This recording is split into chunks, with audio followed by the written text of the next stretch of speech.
students, welcome to JKSE Online. Myself, Professor Akshat Vakharia, and today we will do Maths 2 Statistics part in very short manner. Dear students, मैंने यहाँ पे कुछ points बनाए हैं chapter wise. कुछ points ऐसे हैं जो आपको लास्ट मोमेंट पे देखना बहुत जरूरी है.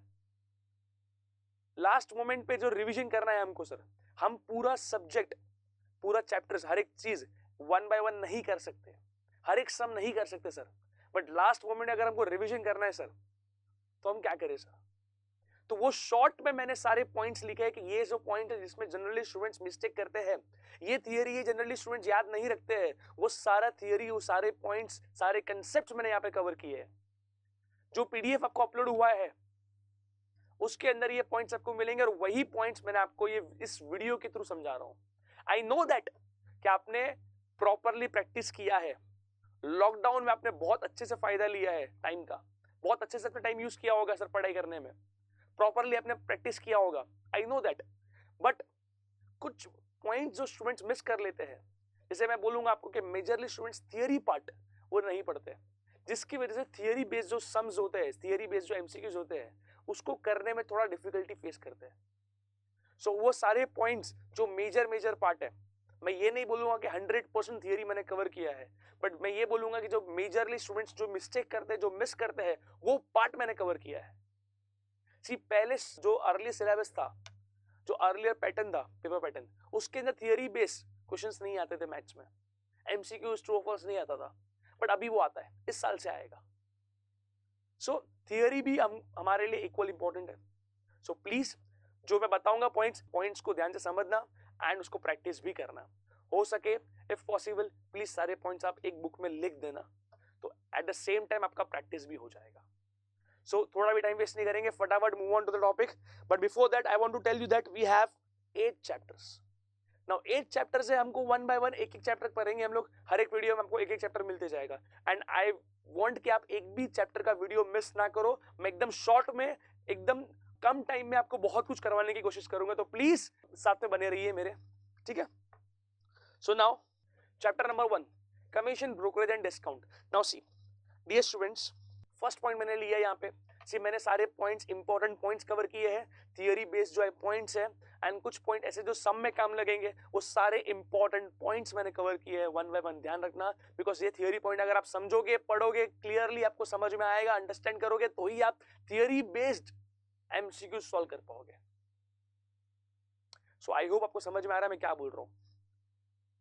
Now dear students, first what is the commission? Sir commission क्या होता है? Sir, charges paid to an agent for doing the work on behalf of principal. Now say for example, मैं एक एजेंट हूं, एक पर्सन है, उसका मैंने गुड्स सेल करके दिया, तो मैंने उसको सेल्स करने में हेल्प की, तो मुझे एक सर्टेन अमाउंट मिलेगा, दैट इज कॉल्ड कमीशन. ठीक है? वो जिसका मैंने गुड्स सेल किया, जिसका मैंने वर्क किया, जिसका मैंने काम किया, वो मेरे लिए क्या है? वो मेरे लिए प्रिंसिपल है. समझ में आ रहा है मैं क्या बोल रहा हूं? सो ये principal, on behalf of principal, commission, ये सब पॉइंट जो है ना इंपॉर्टेंट पॉइंट्स है. नाउ एजेंट कमीशन अगर मुझे फाइंड आउट करना है, मैं कैसे फाइंड करूंगा sir? Sales into rate of commission. ठीक है? नाउ एजेंट को क्या होता है? एजेंट को जो कमीशन मिलता है, ठीक है, वो एक फिक्स परसेंटेज होता है. समझ में आ रहा है मैं क्या बोल रहा हूं? एक सर्टेन परसेंटेज मिलेगा. सेल्स ज्यादा, कमीशन ज्यादा, सेल्स कम, कमीशन कम. समझ में आ रहा है मैं क्या बोल रहा हूं? सेलर गेट्स, सेलर को कितना मिला? नाउ मैंने जो प्रिंसिपल है मेरा, जो सेलर है, उसका गुड्स मैंने सेल करके दिया, मैं एक एजेंट हूं, तो मिस्टर वाई को मैंने बेचा, मिस्टर एक्स मेरा सेलर है. अब मिस्टर एक्स का मैंने गुड्स 10,000 रुपीज का बेचा. ठीक है? नाउ से फॉर एग्जांपल उसके ऊपर मुझे मिल रहा है 10% कमीशन. नाउ 10,000 का 10% से फॉर एग्जांपल 1,000 आया, सो 1,000 रुपीज मुझे मिलेगा. सेलर को कितना मिला सर? 10,000 का गुड्स मैंने सेल किया, तो क्या 10,000 मिलेगा? नहीं.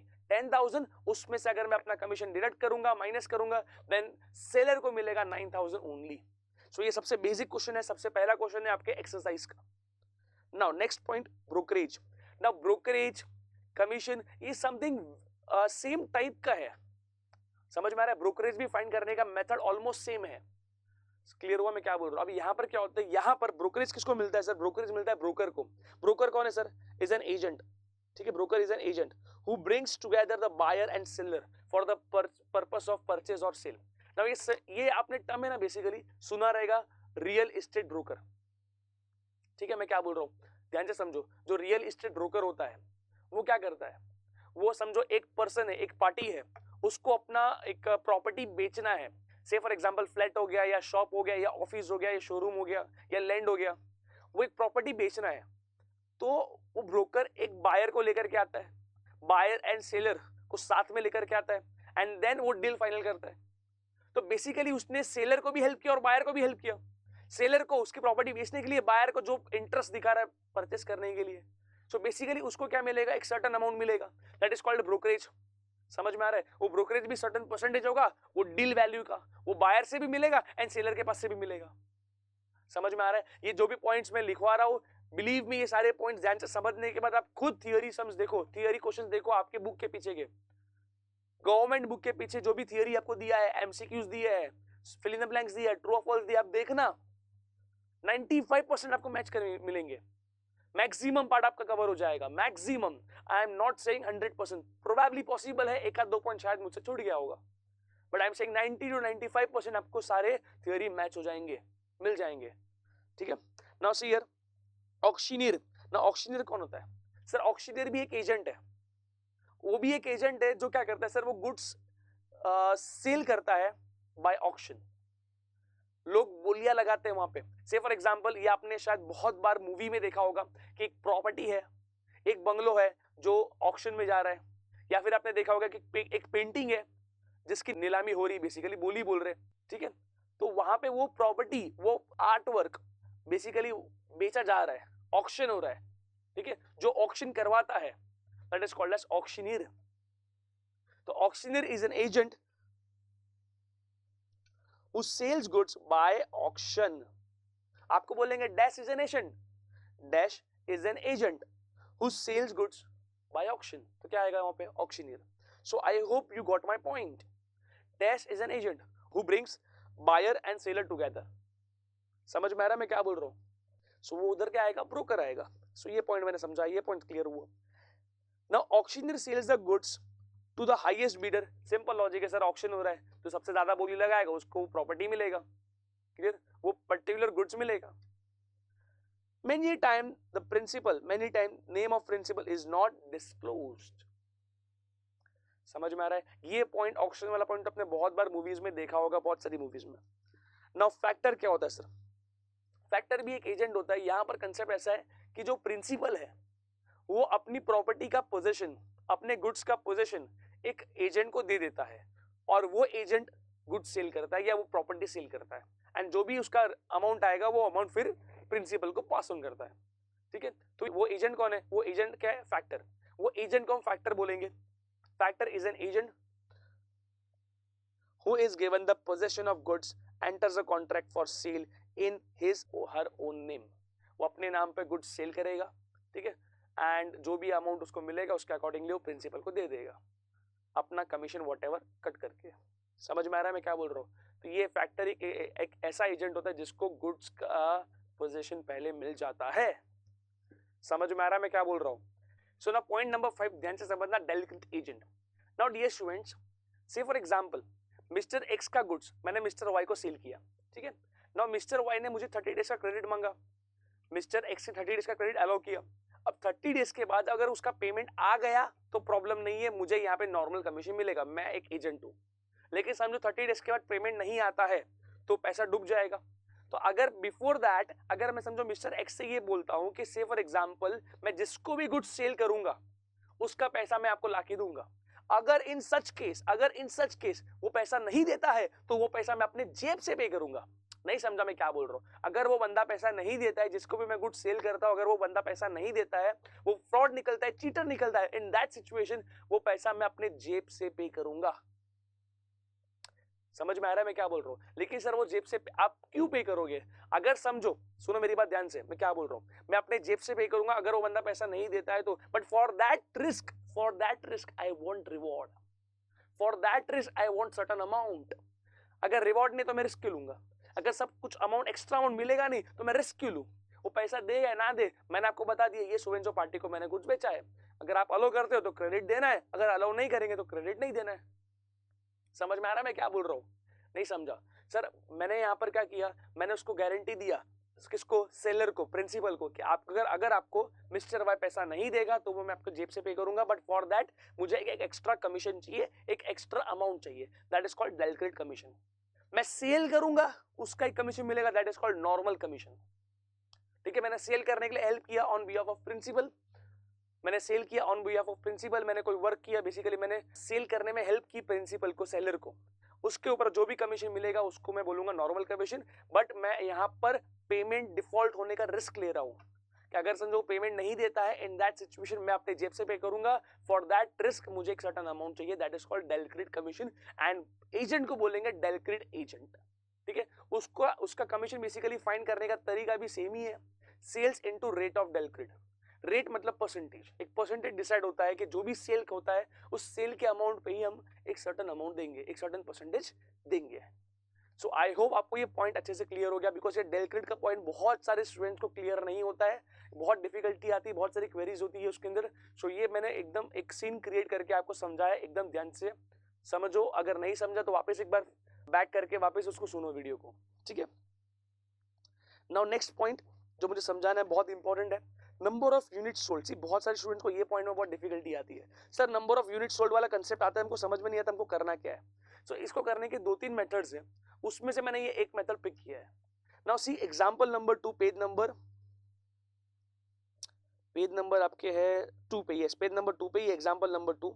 सी यहाँ पर क्या दिया है, the price of a refrigerator is 47,000।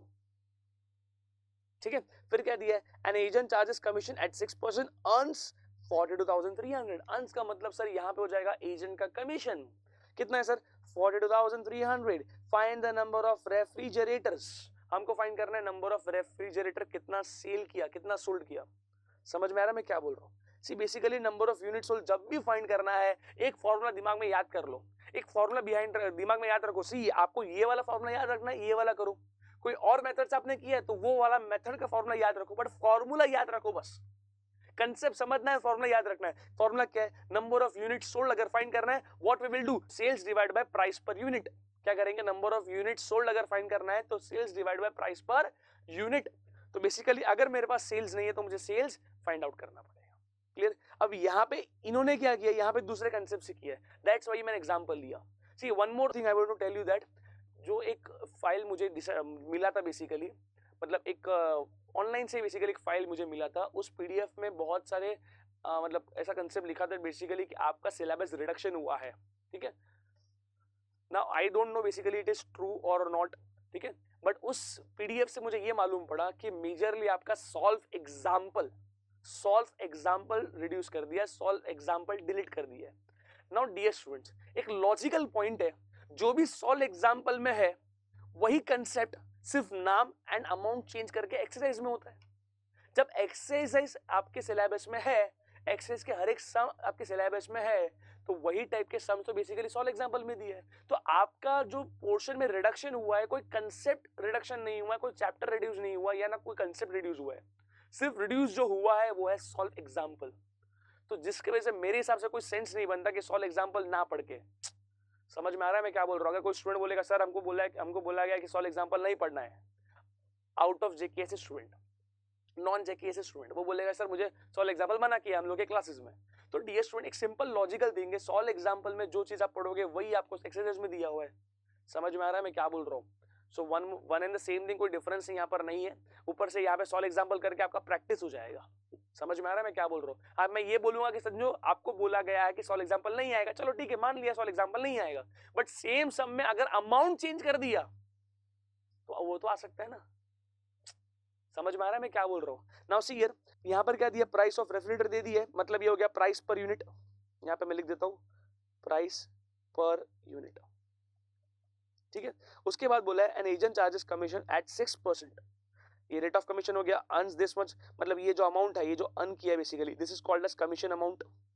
ठीक है, and find the number of refrigerator sold. So यहाँ पर इन्होंने क्या किया, यहाँ पे उन्होंने क्या किया सर, कमीशन फाइंड कर लिया एक रेफ्रिजरेटर का, and then total number of refrigerator sold is equals to what, total commission divide by commission per refrigerator. मैं यहाँ पे थोड़ा अलग कंसेप्ट से करता हूँ, मैं यहाँ पे करता हूँ सर बेसिकली, सबसे पहले एग्जांपल 2, H2।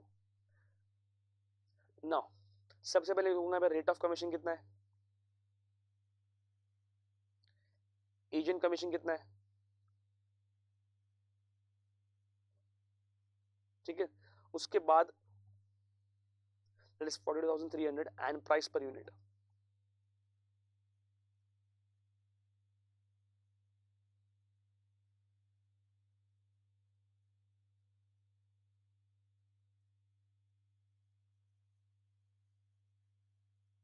ये फुल फॉर्म नहीं लिख रहा हूं मैं, शॉर्ट फॉर्म अभी फिलहाल लिख रहा हूं, ठीक है।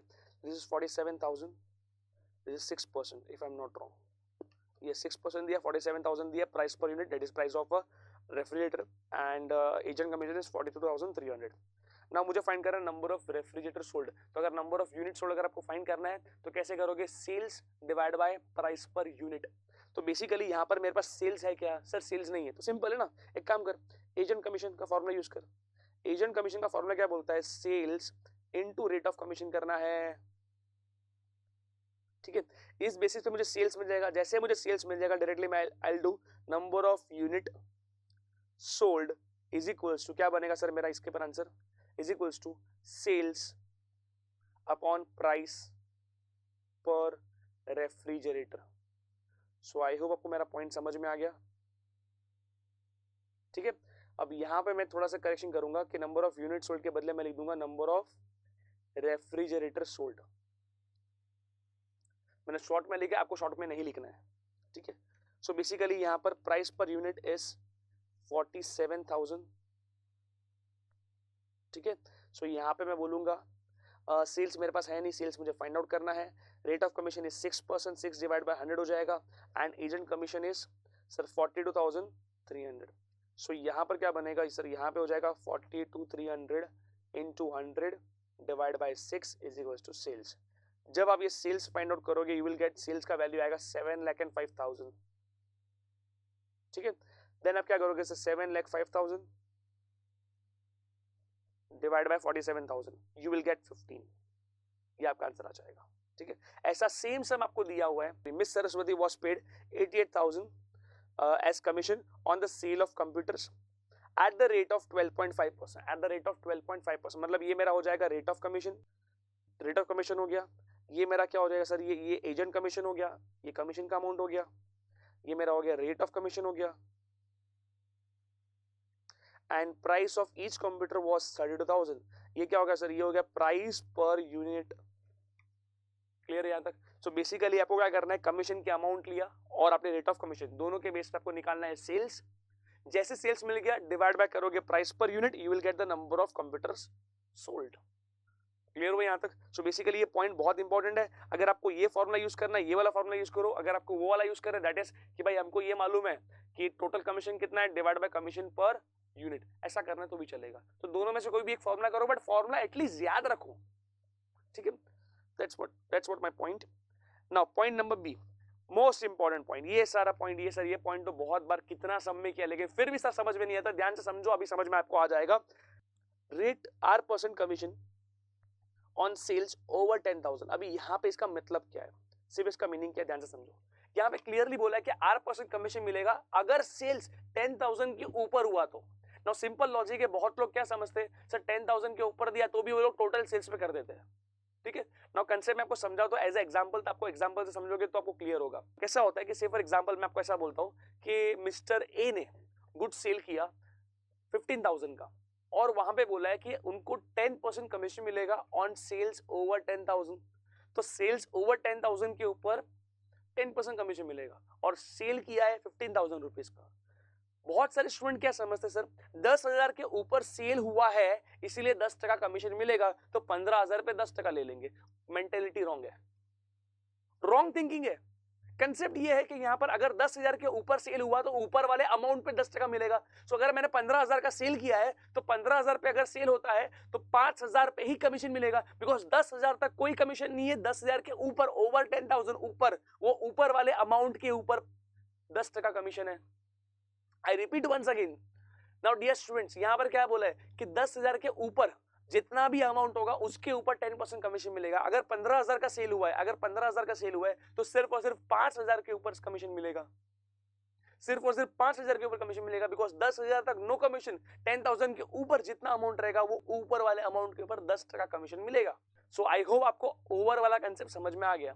नाउ सी द एग्जांपल्स, मैंने क्या दिया यहाँ पे, तो यहाँ पर अगर से ओवर 10,000 है मतलब टोटल सेल्स माइनस 10,000, यस वही हुआ ना, अगर 15,000 सेल किया है तो 15,000 में से 10,000 माइनस कर दो, तो 5,000 रुपए के ऊपर 8% कमीशन मिलेगा। नाउ सपोज ये जो एग्जांपल दिया है it is as good as एक क्वेश्चन ले लिया मैंने। सपोज सेल्स किया 28,000 का, नाउ सेल्स के 28,000 का 5% कमीशन है, 5% कमीशन है on sales up to 10,000 and 7% commission on sales over 10,000। Over 10,000 मतलब क्या, 10,000 के ऊपर वाला अमाउंट, 10,000 के ऊपर वाला अमाउंट, सी टोटल सेल्स यहाँ पे 28,000 है, सो 10,000 रुपए के ऊपर 5% कमीशन एंड बाकी के 18,000 सेल के ऊपर 7% कमीशन। सो आई होप आपको ये पॉइंट मेरा समझ में आ रहा है। सी हियर क्या दिया है, 5% commission on 10,000 and 7% commission on sales over लिखा था। ओवर, ओवर का मतलब क्या, टोटल सेल्स में से जो भी ओवर वाला पार्ट होगा उसको माइनस करो, दैट इज यहां पे बन जाएगा 18,000 के ऊपर 7% commission, that is total commission is equals to, total commission is equals to 5% on 10,000 plus 7% on 18,000। I hope आपको मेरा ये पॉइंट समझ में आ रहा है। नाउ सी, अगर आपको ये पॉइंट समझ में आ रहा है तो जब ये सम स्टार्ट कर रहा हो at the same time video को पॉज करो और इस सम को ध्यान से समझ लो, पढ़ लो, रीड करो, अंडरस्टैंड करो एंड माइंड में एक कंसेप्ट बनाओ कि इसमें क्या बनेगा। सी एक बात ध्यान से समझो मैं क्या बोल रहा हूं, जब भी कोई सम करते हो तो सबसे पहले आपको ये सोचना है कि इसमें करना क्या है, स्टेप्स क्या क्या बनेंगे। जैसे फॉर एग्जांपल मैं बोलूं आपको, जिसके अभी भी जो एक सम मैंने किया, ठीक है, सी ये टाइम अलग है, पहले जो टाइम था उसके अंदर क्या था करना था, हमको सिर्फ हमको कंसेप्ट समझना था, कंसेप्ट समझने के बाद सम सॉल्व करना था और सम का प्रैक्टिस करना था। अभी जो टाइम है इस टाइम पे आपको क्वेश्चन को ध्यान से समझने के बाद माइंड में एक बार डेवलप करना पड़ेगा। सी अगर आपको आउट ऑफ लाना है डियर स्टूडेंट तो यहाँ पे दो चीजें होती है, फर्स्ट थिंग आपको सम प्रॉपर्ली सही टाइम पे क्लिक होना चाहिए, समझ में आ रहा है, विदाउट वेस्टिंग टाइम, आपको थोड़ा भी टाइम आपका वेस्ट नहीं होना चाहिए एंड ऑन द स्पॉट आपको सम क्लिक होना चाहिए। और सेकंड पॉइंट होता है basically that is practice, paper time पे कंप्लीट होना चाहिए। पेपर टाइम पे कंप्लीट तब होगा जब आपको सम टाइम पे क्लिक होगा। समझ में आ रहा है मैं क्या बोल रहा हूँ, एक सम हम लोग सर 2 मार्क का सम हम 4 मिनट में कर लेते हैं, 4 मार्क का सम हम लोग 5-7 मिनट या 8 मिनट में कर लेते हैं, that's okay, but some click होता है उसके बाद ना, बट सम तो क्लिक होना चाहिए पहले। तो सम क्लिक कब होगा, जब आप उसका जो भी सम दिया आप पहले माइंड में फ्रेम करोगे। जैसे फॉर एग्जांपल अभी मैंने रेफ्रिजरेटर वाला सम किया, कंप्यूटर वाला सम आपको एक्सप्लेन किया, उस सम में हमने क्या किया था, हमने सबसे पहले सर यहाँ पे एक क्वेश्चन मैंने पढ़ा, क्वेश्चन पढ़ के मैंने माइंड में ऑटोमेटिक फ्रेम कर दिया फटाफट कि भाई बेसिकली यहाँ पे अपने को दिया है कमीशन का अमाउंट दिया है, रेट ऑफ कमीशन दिया है और प्राइस पर यूनिट दिया है। तो सबसे पहले क्या करना पड़ेगा सर, प्राइस पर यूनिट दिया है, अगर मुझे नंबर ऑफ यूनिट सोल्ड करना है तो sales upon number of unit sold करना है, तो सेल मेरे पास नहीं है तो सेल फाइंड करना पड़ेगा एजेंट कमीशन के फॉर्मूला से। तो बेसिकली ये आपको फ्रेमिंग समझ में आना चाहिए। वैसे क्वेश्चन नंबर 5 को आप पढ़ो, समझो एंड फ्रेम करो माइंड में एंड देन वीडियो को कंटिन्यू करना एंड देखना कि जो आपने फ्रेम किया और जो मैंने किया बेसिकली सही है नहीं। सी आई नो दैट कि आप फ्रेम करने के टाइम पे हम वी कैन से दैट कि भाई पहले एजेंट कमीशन का फॉर्मूला यूज होगा, then number of unit sold का फॉर्मूला यूज होगा, बट सेल्स का वैल्यू क्या होगा वो माइंड में हम कैलकुलेट नहीं कर पाएंगे, but at least we can frame के स्टेप्स की पहले क्या होगा बाद में क्या होगा। ठीक है, नाउ सी क्वेश्चन नंबर 5, क्वेश्चन नंबर 5 में क्या दिया है, प्रिया गेट सैलरी ऑफ ₹15,000 पर month and commission at 8%। See पहले तो सैलरी दिया है इसको 15,000 पर month and commission at 8% on the sales over 50,000। See यहाँ पे क्लियरली मेंशन किया है उसको जो कमीशन मिल रहा है बेसिकली 15,000 के ऊपर जो भी अमाउंट होगा ओवर वाले अमाउंट पे ही उसको कमीशन मिलने वाला है, टोटल सेल्स के ऊपर नहीं। किसके ऊपर sir, sales over 50,000। Clear. So now यहाँ पर आगे क्या बोले, if she gets 17,400 in a certain month, तो एक सर्टेन मंथ में उसको 17,400 मिला, ठीक है, in a certain month, find the sales made by her in that month. आपको सेल्स का वैल्यू फाइंड आउट करना है, बहुत सिंपल है sir. Priya gets salary of ₹15,000 per month and 8% commission on sales over ₹50,000. ठीक है, see we don't know the sales, we don't know the sale value, so let us assume let sales made by Priya be rupees X कितना sales किया उसने, X rupees का sale किया. We don't know the value of sales, हमको sale का value find करना है. Therefore we can say that कि भाई उसको 8% कमीशन जो मिलने वाला है, देयरफॉर 8% कमीशन को जो मिलेगा that is on rupees sales over 50,000 पे मिलेगा, मतलब 50,000 के ऊपर वाले अमाउंट पे मिलेगा. सी टोटल सेल्स एक्स है बट उसको कमीशन किसके ऊपर मिलेगा सर, 50,000 के ऊपर, मतलब 50,000 तक no commission. On top of that 50,000 के ऊपर जो अमाउंट रहेगा उस अमाउंट के ऊपर उसको कमीशन मिलने वाला है. सो बेसिकली यहां पर क्या आएगा, 8% कमीशन ऑन x माइनस 50,000. सो ये पॉइंट इंपॉर्टेंट है, ये पॉइंट लोगों को नहीं समझ में आता, सिर्फ 50,000 पे ले, ये किस पे ले. तो sales up to and sales over बहुत इंपॉर्टेंट पॉइंट है और मैंने बहुत लंबा खींच लिया इस पॉइंट को जस्ट बिकॉज आपको ये पॉइंट समझ में आना चाहिए. ठीक है.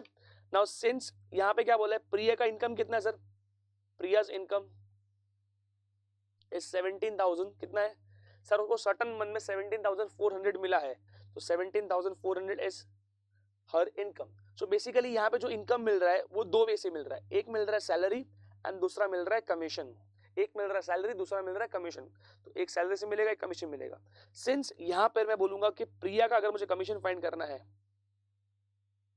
प्रियास कमीशन, तो प्रियास कमीशन कितना होगा सर, 17,400 में से माइनस कर दो 15,000 की सैलरी, उसको सैलरी कितना मिल रहा है 15,000, इनकम कितना है 17,400 माइनस कर दो, you will get the commission का अमाउंट. क्या मिलेगा सर आपको, कमीशन का अमाउंट मिल जाएगा, that is 2,400. Clear. Now this is nothing but the what, this is Priya's commission. Now dear students we know the agent commission का फॉर्मूला. तो agent commission का formula will be sales into rate of commission. So it is not like you have to write always agent commission, you can write only commission also. So commission is equals to what, sales into rate of commission. मैंने short में लिखा है, आप हो सके तो full form लिखना please. सो यहाँ पे कमीशन का अमाउंट कितना है सर, यहाँ पे कमीशन का अमाउंट है 2,400. सेल्स कितना है सर, सेल्स तो एक्स है, नहीं सेल्स एक्स है, अरे हाँ सर सेल्स एक्स है, आपने लिखा था ना लेट सेल्स बी एक्स. नहीं डियर स्टूडेंट्स, यहाँ पे जो कमीशन मिल रहा है, यहाँ पर जो कमीशन मिल रहा है, ये जो कमीशन अमाउंट है, वो जो कमीशन रेट ऑफ इंटरेस्ट जो दिया हुआ है, ये कमीशन मिल रहा है एक्स के ऊपर नहीं, कमीशन मिल रहा है सर एक्स माइनस 50 के ऊपर. जिसके ऊपर कमीशन मिलता है ना सर, वो सेल्स की अमाउंट लिखनी है. इट इज नॉट लाइक आपको टोटल सेल्स ही लिखना पड़ेगा, जिसके ऊपर कमीशन मिलेगा वो सेल की अमाउंट लिखनी है. ठीक है. So it will be 2,400 is equals to 8x by 100 minus this will be 4,000 हो जाएगा, this will be 6,400 is equals to 8x by 100. ठीक है. 6,400 into 100 divide by 8 is equals to x. तो x का वैल्यू मिल जाएगा कुछ 80,000. समझाइए, ये हो गया टोटल सेल्स.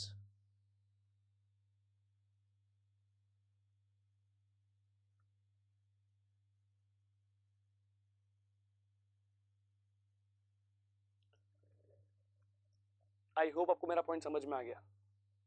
ठीक है. नाउ क्वेश्चन नंबर 6, ये भी मोस्ट इंपोर्टेंट क्वेश्चन है. सी बहुत सारे क्वेश्चन है ना, ये जो क्वेश्चन है बेसिकली बहुत छोटा है, लेकिन ये क्वेश्चन में बहुत लोगों को डिफिकल्टी आती है. ये क्लिक नहीं होता सर, इसमें करना कैसे है, बहुत सिंपल है. यहाँ पे क्या दिया है, the income of a broker remains unchanged though the rate of commission is increase. अब सिंपल लॉजिक है सर, यहाँ पे जब रेट ऑफ कमीशन इंक्रीज होगा और समझो सेल्स सेम है दोनों केस में, फर्स्ट एंड सेकंड केस दोनों केस में, अगर सेल्स सेम है और रेट ऑफ कमीशन अगर इंक्रीज होगा तो डेफिनेटली उसका इनकम भी इंक्रीज होगा, कमीशन भी इंक्रीज होगा. बट यहाँ पे रेट ऑफ कमीशन इंक्रीज हो रहा है but income of a broker remains unchanged. It means that कि यहां पर सेल क्या हो गई होगी, सेल रिड्यूस हो गई होगी. क्या हुआ रहेगा सर, यहाँ पे सेल रिड्यूस हुआ रहेगा. सो यहाँ पर find the percentage of reduction in the value of business. In the value of business का मतलब बेसिकली सेल्स ही हुआ. ठीक है. सो यहाँ पर क्या करना है सर, वी डोंट नो तो पहले कितना सेल्स है और अभी कितना सेल्स है, वी डोंट नो तो पहले कितना बिजनेस है और अभी कितना बिजनेस है. सो हमको ये पता नहीं है सर, तो हम कैसे फाइंड करें सर परसेंटेज रिडक्शन कितना होगा, हम कैसे फाइंड करें सर परसेंटेज रिडक्शन कैसे होगा, कैसे निकलेगा. ठीक है, कितना होगा वी डोंट नो सर, कैसे फाइंड करेंगे यहाँ पर. इट्स वेरी सिंपल, ध्यान से समझना. Let original value of business, मैं ओरिजिनल के बदले यहाँ पे प्रॉपर वर्ड लिखूंगा दैट इज इनिशियल, स्टार्टिंग में या old. Initial value of business be rupees X. अब यहाँ पे दो चीजें हैं सर, एक्स लेके कर भी सकते हैं या फिर अपना वैल्यू लेके भी कर सकते हैं। एक मिनट में यहाँ पे वैल्यू लेके करता हूँ इंस्टेड ऑफ एक्स। से फॉर एग्जांपल 100 क्या अज्यूम कर लिया मैंने, इनिशियल वैल्यू कितना था यहाँ पे 100 है। नाउ डियर स्टूडेंट यहाँ पे रेट ऑफ कमीशन कितना था, इनिशियल केस पे कितना रेट ऑफ इंटरेस्ट था, सॉरी रेट ऑफ कमीशन था। So rate of commission year is 4%, कितना है 4%, rate of commission is 4%। Now dear student यहाँ पे क्या बोला है कि income of a broker remains unchange though the rate of commission is increase from 4 to 5%। ठीक है, अब यहाँ पर जब उसको रेट ऑफ कमीशन 4% मिल रहा है तो यहाँ पे इनकम जो होगा वो भी क्या होगा सर, कमीशन ही होगा। सी इनकम तो हमेशा सर हर बार कमीशन ही होता है, नहीं, यहाँ पे हर क्वेश्चन में डिफरेंट डिफरेंट भी हो सकते हैं। जैसे प्रीवियस क्वेश्चन प्रिया वाला क्वेश्चन, प्रिया का जो क्वेश्चन था बेसिकली, उस क्वेश्चन में क्या था, इस क्वेश्चन के अंदर आपको क्लियरली बोला था कि जो प्रिया का इनकम है वो दो मोड से आ रहा है, एक सैलरी एंड कमीशन। कभी कभी ऐसा भी होगा कि आपको एक क्वेश्चन समझो ऐसा मिलेगा जिसके अंदर आपको दिया रहेगा जो इनकम मिल रहा है वो इनकम दो मोड से, एक होता है कमीशन, दूसरा है बोनस। सो बेसिकली ऐसा नहीं है कि आपको सिर्फ और सिर्फ इनकम का मतलब कमीशन ही होता है, but in this question salary mention नहीं किया, बोनस मेंशन नहीं किया, तो यहाँ पर सिर्फ और सिर्फ क्या होगा, जो income of broker that is commission के थ्रू ही आएगा। So basically rate of commission, so commission is equals to what, sales into rate of commission। now dear student sales कितना है यहाँ पे सर 100 है, रेट ऑफ कमीशन कितना है 4% है, so it will be ₹4। this is point 1। now point 2, let new value of business। Sir ये आप क्यों कर रहे हो, नहीं समझा सर, ये समझाऊंगा मैं, 2 मिनट रुक जाओ, सिर्फ 2 मिनट रुक जाओ। रेट ऑफ कमीशन कितना है यहाँ पे, rate of commission is 5%। Now dear student rate of commission is 5% and new value of business is ₹rupees so अभी तक मैंने लिया नहीं है। सो यहाँ पे अगर कमीशन का मैं वैल्यू फाइंड करूंगा that will be sales so into rate of commission. Now dear student अब यहाँ पे एक थोड़ा सा मिथ है स्टूडेंट को, सर यहाँ पे दोनों केस में हम लोग वैल्यू अज्यूम करें क्या, सर वहाँ पे 100 लिया तो यहाँ पे 80 लेते हैं, सर वहाँ पे 100 लिया तो यहाँ पे 50 लेते हैं, सर वहाँ पे हमने 100 अज्यूम किया तो यहाँ पे 60 ले लेते हैं। सो अगर मैं पहले ही दोनों बाजू अमाउंट अज्यूम कर लूंगा, अगर मैं दोनों बाजू अमाउंट ले लूंगा, इन शॉर्ट मैं डायरेक्टली ये भी फाइंड कर सकता हूँ कि भाई रिडक्शन कितना हुआ अगर मैं दोनों बाजू अमाउंट लेता हूँ। फॉर एग्जाम्पल मैंने ले लिया कि इनिशियल वैल्यू 100 है और न्यू वैल्यू से फॉर एग्जाम्पल ₹40 है, so it mean sir reduction कितना हुआ 60 रुपीज का हो गया, 60 रुपीज का हुआ मतलब 60% हो गया। तो it is not like that कि हमको दोनों बाजू यहाँ पे अमाउंट लेकर ही करना है, अगर अमाउंट लेके करेंगे तो हम सॉलिड नहीं कर पाएंगे, आंसर पूरा रॉन्ग हो जाएगा। दोनों बाजू वेरिएबल भी नहीं लेंगे, दोनों बाजू वेरिएबल लिया तो भी डिफिकल्टी होगा। समझ में आ रहा है मैं क्या बोल रहा हूँ, एक very easy manner, very best manner is that sir एक बाजू अमाउंट लो और दूसरे बाजू वेरिएबल लो। आप चाहो तो फर्स्ट पार्ट में इनिशियल वैल्यू आप 100 के बदले x ले लो और सेकंड पार्ट में 100 ले लो, कोई फर्क नहीं पड़ता। समझ में आ रहा है, मेथड सेम रहेगा, क्लियर। सो अगर मैंने यहाँ पे 100 लिया तो उसके अकॉर्डिंगली यहाँ पर मैं यहाँ पे पहले वेरिएबल लेता हूँ दैट इज x, कितना हो गया x। समझ में आ रहा है, एक बाजू 100 लिया, एक बाजू अमाउंट लिया, दूसरी बाजू मैंने वेरिएबल लिया, सो दैट वो 100 के अकॉर्डिंगली कितना वैल्यू ऑफ बिजनेस होना चाहिए, सो दैट दोनों केस में income will be same. Simple logic है sir, rate of commission increase हुआ है तो आपका कमीशन का अमाउंट भी इंक्रीज होना चाहिए था, इनकम भी इंक्रीज होना चाहिए था। सिंस इनकम अनचेंज है इसका मतलब सेल्स रिड्यूस हुआ है, अगर सेल्स 100 है तो 100 के अकॉर्डिंगली सेल्स कितना होना चाहिए, new sales, new value of business, new sales. लेकिन अगर समझो यहाँ पर मैं 100 के बदले 1000 लेता हूँ, 10,000 लेता हूँ, तो उसके अकॉर्डिंगली मुझे x का वैल्यू भी अलग अलग आएगा। नाउ 2 मिनट रुको जरा, ध्यान से समझ लो क्वेश्चन को एक बार, उसके बाद मैं क्वेश्चन वापस एक बार समझा दूंगा in short. So will be 5x by 100, ये मेरा हो गया second point. Since income of a broker remains unchanged, इसका मतलब क्या हुआ सर, जो पहले इनकम था उतना ही इनकम अभी भी है। Since rate of commission increase हुआ है बट यहाँ पे सेल्स भी at the same time decrease हुआ है, तो हमारा यहाँ पे दोनों केस में इनकम विल बी सेम। तो फर्स्ट पार्ट का 4 है एंड सेकेंड पार्ट का 5x by 100 है। सॉल्व करेंगे, will be 400 divide by 5 is equals to x, you will get the value of x that is ₹80। अगर मैंने 100 अज्यूम किया इसलिए 80 आया, मैं 10,000 अज्यूम करूंगा तो मुझे 8,000 मिलेगा, मैं 1,000 अज्यूम करूंगा मुझे 100 मिलेगा, मैं 800 मिलेगा, अगर मैं 10 रुपीज अज्यूम करूंगा मुझे 8 रुपीज मिलेगा। समझ में आ रहा है मैं क्या बोल रहा हूँ? जो भी मैं अज्यूम करूंगा उसके अकॉर्डिंगली मुझे सेकंड वैल्यू मिल जाएगा। नाउ सी, अगर आप ऐसा सोचते हो कि सर मुझे पहले वाले पार्ट में वेरिएबल अज्यूम करना है, सेकंड वाले पार्ट में अमाउंट अज्यूम करना है, तो भी आप कर सकते हो। अब सेकंड वाले पार्ट में अगर आपने 100 अज्यूम किया तो आपको x जो फर्स्ट पार्ट रहेगा वो उसके अकॉर्डिंगली कुछ ना कुछ मिलेगा। आई डोंट नो कितना मिलेगा, सॉल्व करना पड़ेगा। समझ में आ रहा है मैं क्या बोल रहा हूँ? सो एक बाजू वेरिएबल, एक बाजू अमाउंट ले सकते हो, but I just request you कि प्लीज आप इसी वे से करो कि फर्स्ट पार्ट आप 100 लो, सेकंड पार्ट आप x लो। हो सकता है इसी वे से करो, बट सेकंड वे इज कि आप फर्स्ट पार्ट वेरिएबल ले लो एंड सेकंड पार्ट अमाउंट ले लो। So at the end answer same ही आने वाला है। सो आपको x मिल गया। ये x मेरा क्या था? x मेरा न्यू वैल्यू ऑफ बिजनेस था, दैट इज ₹80। सो यहां तक क्लियर हो गया। सो बेसिकली रिडक्शन कितना हुआ? Reduction in the value of business, पहले 100 था ओरिजिनल, अभी कितना 80 है। So it will B 20 rupees का। सिंस मैंने ओरिजिनल 20 लिया है, मेरी बात ध्यान से समझो, सिंस मैंने original value of business since मैंने ओरिजिनल वैल्यू ऑफ बिजनेस 100 लिया है, सिंस मैंने ओरिजिनल वैल्यू ऑफ बिजनेस 100 लिया है, that's why I can directly right 20%, therefore 20% reduction in the value of business. Sir ऐसा मैं क्यों लिख रहा हूं? रीजन सिर्फ एक ही है कि अगर समझो यहाँ पे मैंने ओरिजिनल वैल्यू 100 नहीं लिया होता तो मुझे परसेंटेज रिडक्शन फाइंड करना पड़ता। सर परसेंटेज रिडक्शन फाइंड कैसे करना पड़ता है? सी यहाँ पे मैं करके दे रहा हूँ, बट यहाँ पे अगर मैंने 100 लिया है तो मैं डायरेक्टली लिख सकता हूँ। सर हमको डायरेक्टली नहीं लिखना है तो आपको इस 20 रुपीज आने के बाद आपको ये स्टेप करना पड़ेगा। ये स्टेप क्या है sir? Percentage reduction, percentage reduction in the value of business, that is reduction in sales या in the value of business upon original। ठीक है, सो बेसिकली मैं यहाँ पे सेल्स लिख रहा हूँ, बहुत लंबा ना हो रहा इसीलिए, into 100। वैसे आप वैल्यू ऑफ बिजनेस लिखना है आपको इसके अंदर, this will be 20, original is 100। समझो आपने ऐसा अज्यूम कर लिया कि आपका इनिशियल वैल्यू 100 है, ओरिजिनल वैल्यू x है, तो x जो भी आएगा वो आपका ओरिजिनल वैल्यू हो गया। ठीक है, तो उसके अकॉर्डिंगली आपको रिडक्शन फाइंड करना है और उसके अकॉर्डिंगली आपको परसेंटेज रिडक्शन भी फाइंड आउट करना है।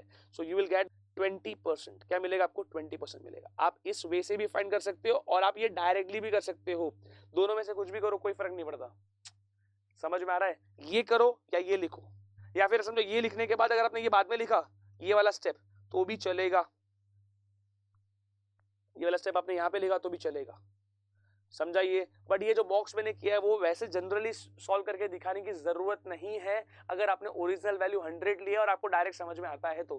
बट अगर आपने ओरिजिनल वैल्यू 100 नहीं लिया, इनिशियल वैल्यू 100 लिया, then you will get original value as 125। तो ओरिजिनल वैल्यू आपको 125 ही मिलेगा, देख लेना आप इनिशियल वैल्यू 100 ले लो और ओरिजिनल वैल्यू को x लो, आपको x का वैल्यू 125 आएगा। आपको रिडक्शन अलग से फाइंड करना पड़ेगा और परसेंटेज रिडक्शन भी फाइंड करना पड़ेगा, अदरवाइज आप यहाँ पे कैलकुलेटिव मिस्टेक करोगे, कैलकुलेशन में मिस्टेक करोगे। तो जिस वे से मैंने सिखाया प्लीज अगर उसी वे से करोगे then it will be better for you. ऐसे सेम टाइप का क्वेश्चन आपको एक सॉल्व एग्जांपल में दिया हुआ है। समझ में आ रहा है मैं क्या बोल रहा हूँ? So now see next part, point number 7। Point number 7 में क्या दिया, ध्यान से समझना ये point. First point, sir least price, mark price, catalog price, one and the same thing, or we can say that this is nothing but about MRP also। list price, mark price, catalog price, one and the same thing। Basically ये क्या है, मेरा MRP है।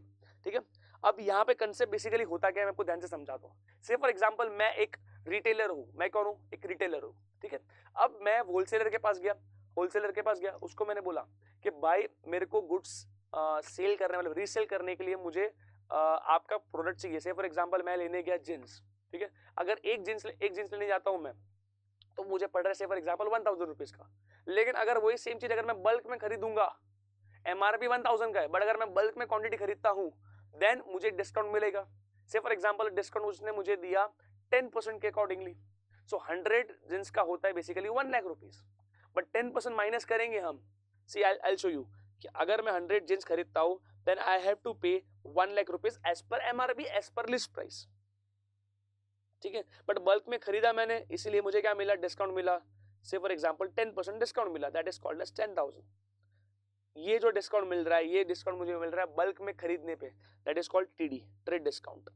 सो at the end I have to pay, कितना पे करना पड़ेगा sir 90,000 अगर मैं क्रेडिट पे खरीदता हूं तो, क्रेडिट पे खरीदता हूं तो। लेकिन समझो मैंने ऑन द स्पॉट पेमेंट कर दिया, ऑन द स्पॉट पेमेंट किया तो उसने मुझे ऑन द स्पॉट पेमेंट करने पे और डिस्काउंट दिया 10%, that is called cash discount. जो भी discount on the spot payment करने पे मिलता है उसको बोलेंगे हम कैश डिस्काउंट, और जो भी डिस्काउंट बल्क में खरीदने पे मिलता है उसको बोलते हैं हम लोग trade discount. That is 9,000। Net value मुझे पे करना पड़ेगा, दैट इज 81,000। सो होलसेलर के पॉइंट ऑफ व्यू से, होलसेलर के पॉइंट ऑफ व्यू से ये एलपी हो गया, दैट इज लिस्ट प्राइस, ठीक है, माइनस ट्रेड डिस्काउंट करेंगे, this is nothing but the what invoice price, IP मतलब इनवॉइस प्राइस, ठीक है। कैश डिस्काउंट भी दिया तो वो सब माइनस करने के बाद, मतलब सारे डिस्काउंट माइनस करने के बाद जो भी अमाउंट आएगा that is called as net price, net selling price, और we can say that net price. So I hope आपको ये मेरा पॉइंट समझ में आ रहा है मैं क्या बोल रहा हूं। So now first of all list price, mark price, catalogue price, MRP one and the same thing, ठीक है। जो भी डिस्काउंट हम लोग लिस्ट प्राइस के ऊपर देते हैं that is called as trade discount. क्या बोलेंगे, लिस्ट प्राइस के ऊपर जो भी डिस्काउंट दिया उसको बोलेंगे ट्रेड डिस्काउंट।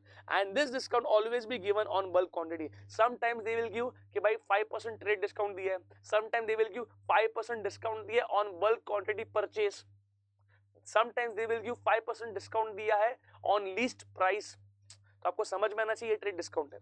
नाउ अगर मैं लिस्ट प्राइस में से ट्रेड डिस्काउंट माइनस कर देता हूं, अगर मैं लिस्ट प्राइस में से ट्रेड डिस्काउंट माइनस कर देता हूं, आई will gate invoice price. So invoice price is nothing but the what, so invoice price is nothing but the what, difference between list price and trade discount. Next cash discount always calculated on invoice price. Sir ये invoice price जो रहेगा, simple logic है ना यार, business में होता क्या, business में जो भी आप डीलिंग करते हो वो क्रेडिट पे होता है। तो अगर गुड्स खरीदा, गुड्स बल्क में खरीदा हमने, तो उसके जो डिस्काउंट मिलेगा that is trade discount, minus करके जो भी अमाउंट आएगा बेसिकली वो हम बोलेंगे invoice price, selling price. Invoice उतने का ही बनेगा 90,000 का। बट अगर मैं ऑन द स्पॉट पेमेंट करता हूं तो मुझे और डिस्काउंट मिलेगा, ऑन द स्पॉट मैंने पेमेंट नहीं किया तो मुझे यहाँ पे सिर्फ ट्रेड डिस्काउंट मिलेगा। समझ में आ रहा है, बिल कितने का बना, 90,000 का बना, ठीक है। ऑन द स्पॉट पेमेंट किया तो ऑन द स्पॉट पेमेंट पे मुझे मिलेगा discount, that is called invoice price के ऊपर मिलेगा। So cash discount always we get on invoice price. Now cash discount is allowed in consideration of ready cash payment or on spot payment. So यहाँ पे on spot payment का मतलब, ready cash payment का मतलब ये सिर्फ और सिर्फ यही नहीं होता कि सर कैश में पेमेंट किया तो। on spot payment और ready cash payment का मतलब कैश में पेमेंट किया तो भी डिस्काउंट मिलेगा, कैश डिस्काउंट, चेक में पेमेंट किया तो भी डिस्काउंट मिलेगा। बहुत लोगों को लगता है सर चेक में पेमेंट का मतलब ये क्रेडिट हो सकता है, नहीं, ये चेक में पेमेंट का मतलब ये फिर भी एक ऑन स्पॉट पेमेंट ही होता है, और ऑन स्पॉट पेमेंट कोई भी मोड से करो तो उसके ऊपर जो भी डिस्काउंट मिलेगा उसको हम बोलेंगे cash discount. So I hope अब यहां तक आपको पॉइंट क्लियर है। Now net selling price, net selling price मतलब क्या, नेट प्राइस मतलब क्या, सर ये जो प्राइस होता है, ये सेलिंग प्राइस जो भी होता है वो मिलेगा after allowing trade discount and cash discount, that is net price is equals to invoice price minus cash discount. तो आई होप आपको ये पॉइंट मेरा क्लियर हो गया ना। इसके बेस पे मुझे सिर्फ दो पॉइंट आपको समझाने, दो सम आपको करवाने। एक आपका है सॉल्व एग्जांपल में,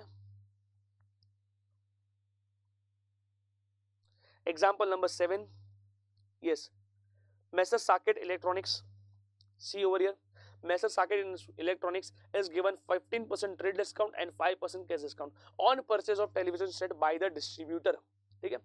Find the total discount, find the total discount availed if Messer Saket Electronics purchases TV set worth rupees 12 lakh from the distributor। कितने का खरीदा, 12 लाख रुपीस का। सो यहाँ पर मैं बोलूंगा ये जो टीवी सेट उसने परचेस किया उसका लिस्ट प्राइस कितना है सर, यहाँ पे 12 लाख रुपीस है। सो ये ध्यान रखना है अपने को। सो एग्जांपल 7, सो यहां पर क्या दिया है सर, लिस्ट प्राइस दे रखा है दैट इज 12 लाख, ठीक है। और क्या दिया है यहाँ पे, ट्रेड डिस्काउंट दिया है, और क्या दिया है सर, कैश डिस्काउंट कितना है वो भी दे रखा है, मतलब रेट दिया है basically. Now trade discount is 15% and cash discount is 5%, ठीक है। नाउ डियर स्टूडेंट, सबसे पहले क्या करेंगे हम लोग यहाँ पे, सी बेसिकली मुझे फाइंड क्या करना है, क्या मुझे नेट प्राइस फाइंड करना है, नहीं, क्या मुझे इनवॉइस प्राइस फाइंड करना है, नहीं, मुझे फाइंड करना है सिर्फ और सिर्फ ट्रेड डिस्काउंट का अमाउंट एंड कैश डिस्काउंट का अमाउंट, ठीक है। ट्रेड डिस्काउंट का अमाउंट एंड कैश डिस्काउंट का अमाउंट, एंड देन दोनों को ऐड करना है बिकॉज मुझे फाइंड करना है total discount. So basically trade discount अगर मुझे फाइंड आउट करना है सर, ये सब तो बहुत इजी है, आपने ये क्यों सिलेक्ट किया, हमको समझा नहीं सर। समझा तो मैंने ये क्यों सिलेक्ट किया, least price into 15%, so list price is 12 lakh into 15%। Trade discount always be calculated on list price, अभी थियोरी मैंने समझाया था, ठीक है। So this will be solve करके विल गेट 1,80,000, ठीक है। नाउ डियर स्टूडेंट, मुझे फाइंड करना है कैश डिस्काउंट। कैश डिस्काउंट जो भी मिल जाएगा then I will do total discount, दोनों डिस्काउंट को मैं ऐड कर दूंगा। कैश डिस्काउंट कितना है, ट्रेड डिस्काउंट कितना है। But the problem is that sir cash discount find करना है तो बट कैश डिस्काउंट सर मिलेगा, कैश डिस्काउंट मिलेगा सिर्फ और सिर्फ इनवॉइस प्राइस के ऊपर। बट क्या मेरे पास इनवॉइस प्राइस है? अभी तक नहीं है सर, अभी तक मेरे पास इनवॉइस प्राइस नहीं है। बट मुझे कैश डिस्काउंट मिलेगा सिर्फ और सिर्फ इनवॉइस प्राइस के ऊपर। किसके ऊपर मिलेगा सर? इनवॉइस प्राइस के ऊपर। तो यहाँ पे इनवॉइस प्राइस मुझे दिया नहीं है बट मैं इनवॉइस प्राइस फाइंड कर सकता हूँ। सर कैसे फाइंड करेंगे sir invoice price? See over invoice price, yes, invoice price is equals to list price minus trade discount, minus trade discount. So list price is 12 lakh minus 1,80,000, so you will get 10,20,000। ये आपका हो गया invoice price. ये हमको find इसीलिए करना पड़ा just because मुझे फाइंड करना है cash discount. Now cash discount find करना है सर, ये कैलकुलेट होगा सर बेसिकली इनवॉइस प्राइस के ऊपर। सो इनवॉइस प्राइस मल्टीपल जो भी इसका रेट ऑफ डिस्काउंट है दैट इज 5%, सो 10,20,000 इंटू 5%। जब इसका 5% करोगे यू विल गेट 51,000, ठीक है। So total discount will be trade discount plus cash discount, you will get 1,80,000 plus 51,000, you will get 2,31,000। So I hope आपको ये पॉइंट मेरा समझ में आ गया, ठीक है, क्लियर। ये ऐसा सम था जो आपको एक्सरसाइज में नहीं दिया है, जिसके अंदर ना तो मुझे नेट प्राइस फाइंड करना है ना मुझे इनवॉइस प्राइस फाइंड करना है। यहाँ पे डायरेक्टली मुझे फाइंड करना है सिर्फ और सिर्फ डिस्काउंट, टोटल डिस्काउंट कितना मिला, ना कि यहाँ पे मुझे लिस्ट प्राइस फाइंड करना है। सो आपने बहुत सारे सम्स देखे होंगे एक्सरसाइज में बट ये सम आपको एक्सरसाइज में नहीं मिलेगा। ये थोड़ा अलग टाइप का सम था, यूनिक सम था, इसलिए मैंने सम पिक किया है बिकॉज यहाँ पे डिस्काउंट फाइंड करने के लिए भी मुझे by default invoice price find करना ही पड़ता है। Without finding the invoice price I am unable to find the cash discount का अमाउंट। 13 में क्या बोला है? A retailer sold a suit for ₹8,832 after allowing 8% discount on mark price and further 4% cash discount. So basically उन्होंने क्या बोला कि ये जो रिटेलर ने सोल्ड किया suit for rupees so and so amount after allowing this discount and this discount. So basically जो amount होगा that will be called as net price, because net price क्या बोलता है? net price वो amount होगा जो सारे डिस्काउंट देने के बाद वाला जो अमाउंट आएगा वो आपका क्या बनेगा? नेट प्राइस बनेगा। So now if he made 38% profit on cost, so 38% profit, find the cost price and mark price. See mark price is nothing but the what? List price. Clear हुआ यहाँ तक? अच्छा अब यहाँ पे ना एक दो चीज बोली है सर, 4% कैश डिस्काउंट, ये समझ में आ गया, बट यहाँ पे ये भी बोला है कि 8% discount on mark price. See 8% discount on mark price, discount on mark price, discount on list price is nothing but the what? Trade discount. Discount on list price is nothing but the what? Trade discount. समझ में आ रहा है मैं क्या बोल रहा हूँ? सो बेसिकली यहाँ पर क्या क्या जो आपको समझ में आया बस वो सारे पॉइंट्स हम यहाँ पे लिख देंगे। पॉइंट क्वेश्चन नंबर 13 के अंदर एक्सरसाइज 1.1 जो समझ में आ रहा है वो लिख देंगे यहाँ पर। नेट प्राइस कितना है सर? 8,832। ट्रेड डिस्काउंट है सर, कितना है सर यहाँ पे? एंड कैश डिस्काउंट है सर यहाँ पे, कितना है सर यहाँ पे? 4% है। नाउ डियर स्टूडेंट्स मुझे फाइंड करना है यहाँ पे कॉस्ट प्राइस भी करना है और मार्क प्राइस भी फाइंड करना है। तो सबसे पहले हम पूरा फोकस रखेंगे मार्क प्राइस के ऊपर, that is list price. So let us assume list price that is mark price, one and the same thing, but मैं मार्क लिस्ट प्राइस लेके सॉल्व करूंगा। Of a suit be ₹X, ठीक है। अब मेरी बात ध्यान से समझो।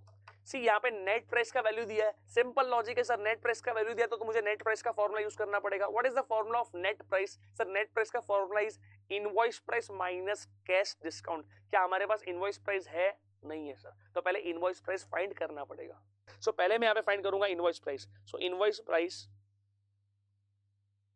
Is equals to list price minus trade discount. और यहाँ पे नेट प्राइस सर हमको दिया है, बट इसके लिए हमको इनवॉइस प्राइस जब तक नहीं मिलेगा तब तक हम ये सॉल्व नहीं कर पाएंगे.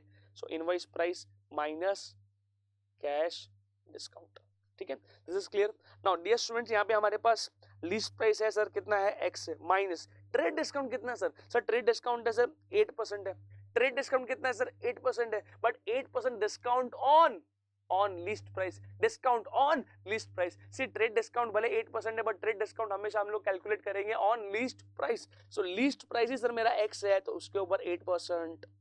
सो it will be x minus 8x by 100. Solve करेंगे, एलसीएम करेंगे, you will get 92x by 100. ठीक है, next net price. Net price में क्या आएगा sir, invoice price minus cash discount. See net price का वैल्यू 8832 है, that I know. Invoice price कितना है sir 92x by 100 minus cash discount. Sir cash discount calculate करते हैं किसके ऊपर सर, किसके ऊपर किसके ऊपर किसके ऊपर, इनवॉइस प्राइस के ऊपर सर. कैश डिस्काउंट कैलकुलेट करते हैं इनवॉइस प्राइस के ऊपर, बट यहां पर इनवॉइस प्राइस मेरा क्या है सर, यहां पे मेरा इनवॉइस प्राइस है 92x by 100. So 92x by 100 के ऊपर 4%. समझा कि नहीं समझा. सो कैश डिस्काउंट मिलेगा सिर्फ और सिर्फ इनवॉइस प्राइस के ऊपर. सो इनवॉइस प्राइस का 4%. समझा समझा. So this will be 92x by 100 minus you will get 368x by 10,000. So 8832. So यहाँ पर हम सबसे पहले करेंगे LCM. Now dear student, my dear student, यहाँ पे हम क्या करेंगे 100 को दोनों बाजू मल्टीपल कर देंगे, ऊपर नीचे मल्टीपल कर देंगे. So ये मैं ऐसे रफ कर रहा हूँ, अदरवाइज आपको डिफिकल्टी होगी. So 9200 x divided by 10,000 minus 368x upon 10,000, इधर 8832. जब इसको मैं सॉल्व करूंगा you will get 8832x upon 10,000. So ये पार्ट कैंसिल हो गया. So x is equal to what 10,000. ये 10,000 मतलब क्या सर, ये मेरा लिस्ट प्राइस है, लीस्ट प्राइस, और we can say that mark price of a suit is equal to ₹10,000. So यहां तक सबको क्लियर हो गया, आई होप सो. ठीक है, नाउ डियर स्टूडेंट्स, ये एक पॉइंट क्लियर हो गया. दूसरा पॉइंट सर यहाँ पे कॉस्ट प्राइस फाइंड करना है. तो late us assume, let cost price of a suit कितना है सर, ₹20, से फॉर एग्जांपल ₹20 ठीक है. अब यहाँ पे एक पॉइंट बोला है सर. पहली बात तो यहाँ पे जो प्रॉफिट हमको मिलता है वो प्रॉफिट किसके ऊपर मिलता है, कॉस्ट प्राइस के ऊपर. सिंपल लॉजिक है सर. दो चीजें हैं, या तो एक पर्सन या तो मैन्युफैक्चरर होगा या तो फिर ट्रेडर होगा. मैन्युफैक्चरर सर रॉ मटेरियल लेके आया, गुड्स बनाया, बेच दिया. ठीक है, तो जो रॉ मटेरियल लेके आया, बनाया, जो भी अपने को खर्चा लगा बेसिकली, समझ में आ रहा है मैं क्या बोल रहा हूँ. ये जस्ट मैं इन जनरल बात कर रहा हूँ, मैं इस क्वेश्चन की बात नहीं कर रहा, इन जनरल बात कर रहा हूँ. तो जो भी रॉ मटेरियल लेके आया और जो भी खर्चा लगा, एक्सपेंस लगा हुआ, उसको बोलेंगे cost price of particular that product. समझ में आ रहा है. नाउ ट्रेडर क्या करता है सर, यहां से खरीदा, यहां पे बेच दिया, तो जितने में खरीदा वो amount called as cost price. तो बेसिकली जो भी प्रॉफिट हम रखेंगे, जो भी मार्जिन रखेंगे, वो मार्जिन प्रॉफिट किसके ऊपर रखेंगे सर, कॉस्ट प्राइस के ऊपर रखेंगे. अरे मैंने लेके आया ₹50 का और मैं बेचूंगा कितने पे, 20% प्रॉफिट पे, मतलब ₹60 में बेच दिया. ₹100 का प्रोडक्ट है, ₹100 का मुझे कॉस्ट प्राइस लगा. अब उसके ऊपर मैंने ₹50 अपना प्रॉफिट रखा, 50% मार्जिन रखा, तो बेचूंगा कितने पे, 150 पे. तो 150 पर मैं बेच दूंगा, तो मुझे मार्जिन कितना मिला सर, 50% मिला on cost. So profit always cost पे निकलता है. सो बेसिकली यहां पर मैं करूंगा, पहले स्टेटमेंट लिखना पड़ेगा, सिंस ही मेड 38% प्रॉफिट. अब किसके ऊपर प्रॉफिट सर, ये दिया नहीं तो ऑलवेज अज्यूम कॉस्ट ही होगा. सो यहां पे क्या बन जाएगा, इफ कॉस्ट प्राइस CPSP, मैं शॉर्ट में लिख रहा हूं, आप फुल फॉर्म लिखोगे. अगर कॉस्ट प्राइस 100 है तो ये मेरा बन जाएगा 38% ऑन कॉस्ट, दैट इज 138. ठीक है, अगर मेरा कॉस्ट प्राइस Y है और सेलिंग प्राइस कितना है यहाँ पे 8832. नहीं समझा सर मेरी बात. सर देखो ₹100 कॉस्ट प्राइस है, सेलिंग प्राइस कितना होगा 138. सर कैसे 138 आया, because selling price is nothing but the what, CP plus profit. Clear हो यहाँ तक. सो बेसिकली यहाँ पे करना है क्रॉस मल्टीपल है, you will get 8832 into 100 is equals to 138y.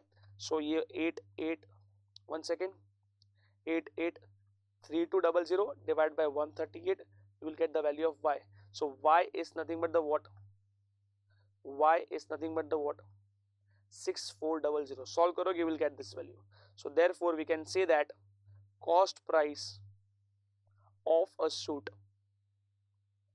is rupees 6400. So I hope आपको मेरा पॉइंट समझ में आ गया, ठीक है. सो नाउ बेसिकली यहाँ पे मैंने चैप्टर को 4 पार्ट में डिवाइड किया है. फर्स्ट पार्ट जो था नॉर्मल कमीशन बेस्ड, वो कंसेप्ट करवा दिया. Second part list price mark price वाला कंसेप्ट वो करवा दिया. जो थर्ड पार्ट है that is sum due present worth, and fourth part is banker's gain banker discount वाला पार्ट, ठीक है. In banker discount concept I have taken the two part. The first one is present worth, true discount and sum due concept, and second part में मैंने banker discount and bankers gain concept लिए, ठीक है. Now ये दोनों part आपको second exercise में मिलेंगे. ना ये कंसेप्ट समझने से पहले एक जो सीन समझा रहा हूँ, वो सीन को से समझना. वो सीन समझ में आ गया तो आपको पूरा कंसेप्ट समझ में आ जाएगा. से फॉर एग्जांपल मिस्टर एक्स है और मिस्टर वाई है, ठीक है. अब मिस्टर वाई ने, जिसका ग्रोसरी का शॉप है फॉर एग्जांपल, इसने गुड सेल किया इसको, ठीक है. मिस्टर एक्स को गुड सेल किया, से फॉर एग्जांपल 10,000 रुपीज का सेल किया. अब मिस्टर एक्स सेइंग कि ये 10,000 रुपीज का जो मैंने ग्रोसरी खरीदा तेरे पास से, ये अमाउंट में पे करूंगा आफ्टर 6 मंथ. अभी पे नहीं करने वाला, 6 महीने बाद पे करूंगा. सो मिस्टर वाई सेइंग दैट 6 महीने के बाद पेमेंट करते हो, then you have to pay me 10,500. तो this is what the what principal, इतना पे करना पड़ेगा, that is called sum due, ठीक है. तो अगर आप अभी पे करोगे 10,000, फ्यूचर में पे करोगे 10,500. अगर मिस्टर एक्स के एंगल से देखूं तो 10,000 पे करना पड़ रहा है अभी, फ्यूचर में पे करूंगा तो विद इंटरेस्ट पे करना पड़ेगा. तो जो अमाउंट ड्यू होगा after some period called as sum due, ठीक है. इतना लमसम अमाउंट ड्यू हो रहा है, दैट इज 10,500. मिस्टर वाई के एंगल से देखो तो mister Y is saying that अगर तो फ्यूचर में पे कर रहा है सो आपको 10,500 पे करना पड़ेगा, और अगर तू अभी पे करेगा then you have to pay me only 10,000 rupees. So basically आपके लिए ये 500 रुपीज का डिस्काउंट है. In actual term, real term, it is not a discount, it's a interest on principal. But since अगर मैं y के पॉइंट ऑफ व्यू से देखूं, y के एंगल से देखूं, तो अगर फ्यूचर में पे करना है तो 10,500, अभी पे करना है तो 10,500 रुपीज डिस्काउंट हो गया. समझ में आ रहा है मैं क्या बोल रहा हूं. सो जो 500 रुपीज का डिस्काउंट है called as true discount, but actual में true discount is nothing but the what? Interest on present worth. Now present worth is nothing but the what? Principal. True discount, difference between sum due and present worth. True discount क्या होगा sir? Sum due and present worth. Sir future में pay करना है 10,500, अभी पे कर दिया तो 10,000 पे करना पड़ेगा. तो difference is nothing but the what? 500 rupees का. ये 500 रुपीज का जो डिस्काउंट है that is called as true discount. So true discount is sum due minus present worth, and present worth पे जो पीरियड का मैंने इंटरेस्ट चार्ज किया that is called as true discount. True discount is nothing but the what? Interest on present worth for the due period. जितने period के बाद मैं payment करने वाला हूं उतने पीरियड का इंटरेस्ट चार्ज किया प्रिंसिपल के ऊपर, प्रेजेंट वर्थ के ऊपर, that is called as true discount. So I think ये सब आपको पता है. सो जो पॉइंट मुझे समझाना था मैंने आपको रिकैप करवा दिया, ठीक है. Sum due is what? Present worth plus true discount. वैसे ही अगर मुझे प्रेजेंट वर्थ फाइंड करना है तो मैं क्या करूंगा? सम ड्यू माइनस ट्रू डिस्काउंट, ठीक है. तो यहाँ पे क्लियर हो गया. यहाँ पे मुझे दो सम करने हैं. What is the true discount on sum? Example number 2 है what is the true discount on a sum of rupees this much due 9 month hence. अभी देखो यहाँ पर मस्ट पॉइंट है ये, ड्यू 9 मंथ हेंस. मतलब 9 मंथ हेंस का मतलब होता है, 9 मंथ हेंस का मतलब होता है आफ्टर 9 मंथ्स. अभी ड्यू नहीं हो रहा है, ड्यू कभी होगा? 9 मंथ के बाद, 9 महीने बाद ये ड्यू होगा. So basically true discount find करना है, और ये जो अमाउंट दिया है बेसिकली ये अमाउंट जो ड्यू होगा, जो पे करना पड़ेगा, पेएबल है आफ्टर 9 मंथ्स. सो बेसिकली ये अमाउंट को मैं बोलूंगा सम ड्यू. ये मेरा हो गया आर. सो मेरे पास आर है, मेरे पास एन है, दैट इज 9/12, बिकॉज 9 मंथ्स दिया ना, ये मंथ में दिया हुआ है. 9/12 is N, R is 8%, H D is 12,720. So मैं क्या करूंगा यहाँ पे एच डी का फॉर्मूला ले लूंगा PW plus TD, and TD की जगह पे TD का formula PW into N into R/100. Then PW common ले लिया. PW जैसे मैं कॉमन ले लूंगा उसके अकॉर्डिंगली पूरा सॉल्व करूंगा, I will get the PW की वैल्यू. बट सर मुझे क्या PW की वैल्यू फाइंड करनी थी? नहीं, मुझे फाइंड करना था true discount. But true discount find करने के लिए मुझे SD PW दोनों चाहिए अगर मैं ये वाला फॉर्मूला यूज करता हूं तो.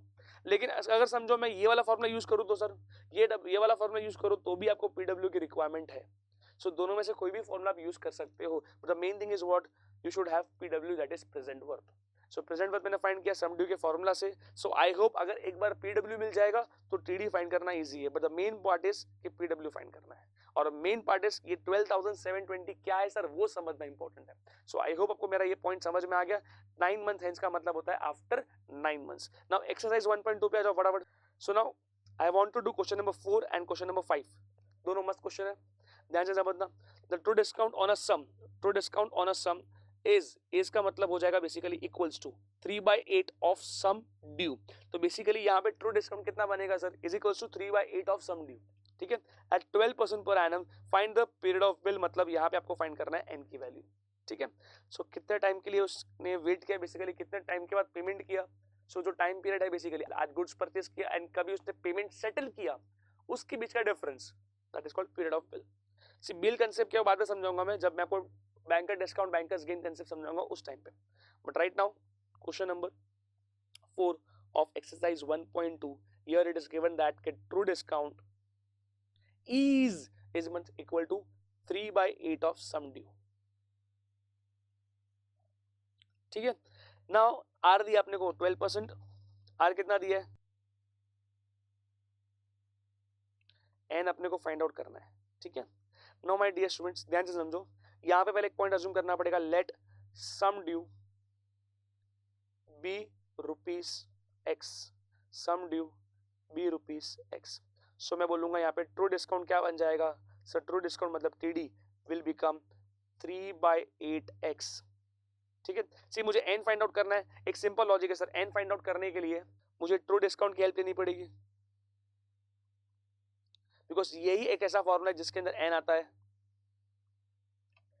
ठीक है, सो बेसिकली पीडब्ल्यू मेरे पास नहीं है, एन मेरे पास नहीं है, आर कितना है 12% है, एन तो हमें फाइंड आउट करना है अपॉन 100. पीडब्ल्यू है मेरे पास 3x/8. सी पीडब्ल्यू फाइंड करना है इसलिए मैं फाइंड करूंगा, ये शो करने के लिए मैंने पहले ये नीचे लिखा. ठीक है, सो पीडब्ल्यू का formula is SD minus TD. SD मेरा क्या है सम ड्यू, TD मेरा क्या है true discount, not trade discount, it's true discount. So PW मेरे पास नहीं है सर, SD इज x है और TD इज 3x/8 है. सो पीडब्ल्यू सॉल्व करने के बाद it will B 5x/8. So 5x/8. So this will be 3x/8 is equals to 5x into n into r upon 8 into 100. So ये 8 part, ये 8 cancel हो गया. ठीक है, वैसे ही अगर मैं ऐसा बोलूं कि डियर स्टूडेंट्स ये x कैंसिल हो जाएगा तो चलेगा, समझा आपको? यस सर समझा. ठीक है, so this will be 300 divide bye, अच्छा मैंने एक मिस्टेक किया डियर स्टूडेंट, यहाँ पे मैंने r लिख दिया गलती से, यहाँ पे 12 आएगा. ठीक है, ओके. सो नाउ ये हो जाएगा 3 into 100 will be 300 divide by 5 into 12 is equals to n. So we can say that n is equals to 300 divide by 60. So you will get n is equals to 5 years. So basically period of bill. Sir आपने year क्यों लिखा, because n always भी year में होता है, कभी कभी n हमको मंथ में दिया तो भी हम इसको ईयर में कन्वर्ट करते हैं. So period of bill is equals to 5 year. So I hope आपको मेरा पॉइंट समझ में आ गया. ठीक है, now next concept is discounting of bill concept, मतलब banker discount bankers gain concept इस कंसेप्ट में आएगा. ठीक है, बहुत मस्त कंसेप्ट है, इंपॉर्टेंट है, ध्यान से समझना. नाउ ये आपको ऑलरेडी पता है सारे टर्म्स, बट मैं आपको एकदम शॉर्ट में समझाऊंगा, ध्यान से समझना. ड्रॉवर मतलब क्या, जो बिल ड्रॉ करता है दैट इज कॉल्ड ड्रॉवर, और जिसके ऊपर बिल ड्रॉ होता है that is called drawee. So यहाँ पे a person on whom the bill is drawn. Sum due present with true discount के कंसेप्ट के अंदर मैंने आपको समझा था मिस्टर एक्स और मिस्टर वाई. मिस्टर वाई क्या करता है, मिस्टर वाई गुड सोल्ड कर रहा है मिस्टर एक्स को, तो mister X is a buyer, mister Y is seller. Now mister X will pay amount after 6 months. तो मिस्टर एक्स 6 महीने के बाद पेमेंट करेगा तो उसको इंटरेस्ट भी पे करना पड़ेगा. सो इंक्लूडिंग इंटरेस्ट दैट इज 10,500 बन रहा था. ठीक है, सो वो 10,500 क्या है, वो सम ड्यू है. उतने रुपए का बिल ड्रॉ होगा, कौन ड्रॉ करेगा, मिस्टर वाई. किसके ऊपर, मिस्टर एक्स के ऊपर. तो mister Y is a drawer, mister X is a drawee. समझाइए. और जो 10,500 था कॉल्ड एज फेस वैल्यू, जितने रुपए का बिल ड्रॉ हुआ कॉल्ड एज फेस वैल्यू. तो face value also called as sum due. समझ में आ रहा है. Now date of bill drawn ये समझाने की जरूरत नहीं है. Nominal due means what, date of bill drawn plus period of bill कर दो, जितने पीरियड का बिल है called as nominal due date, NDD. ठीक है, date on which period of bill expires, legal due date. After bill expires, drawee is allowed to pay 3 days later. और जो 3 days later पे कर सकता है, that 3 days called as grace days. ठीक है, 3 grace days is allowed to drawee. समझा मैं क्या बोल रहा हूँ? सो लीगल ड्यू डेट मुझे फाइंड करना है. मैं क्या करूंगा, नॉमिनल ड्यू डेट में 3 दिन ऐड करूंगा, I will get the legal due date. तो कैसे लीगल फाइंड करना है, कैसे नॉमिनल फाइंड करना है, मैंने बता दिया. एक छोटा सा यहाँ पे एग्जांपल दिया है. से फॉर एग्जांपल 1 अप्रैल 2020 को बिल ड्रॉ हुआ, ठीक है, for the period of 6 month. तो date of bill drawn 01/04/2020 plus 6 month add कर दूंगा, I will get nominal due date. ये रफ वर्क में पीछे कर सकता हूं मैं. लॉजिक समझ में आ रहा है? नाउ प्लस 3 डेज ऐड करूंगा, किसमें सर, डेज में. ये देखो ये मंथ में ऐड हुआ था, अब ये डेज में ऐड किया तो कितना आ गया सर, ये 04, दैट इज 4 अक्टूबर 2020. ये मेरा क्या बन गया, ये मेरा बन गया लीगल ड्यू डेट. ठीक है, सो डेट्स कैसे फाइंड करना है sir, date of bill drawn के अंदर पीरियड ऑफ बिल ऐड किया, I will get nominal due date. और वही दिन पे बिल एक्सपायर होता है. बट अगर समझो वो दिन पे वो पेमेंट नहीं कर पाया तो उनको उसको बेसिकली 3 एक्स्ट्रा डेज मिलते हैं as a grace days.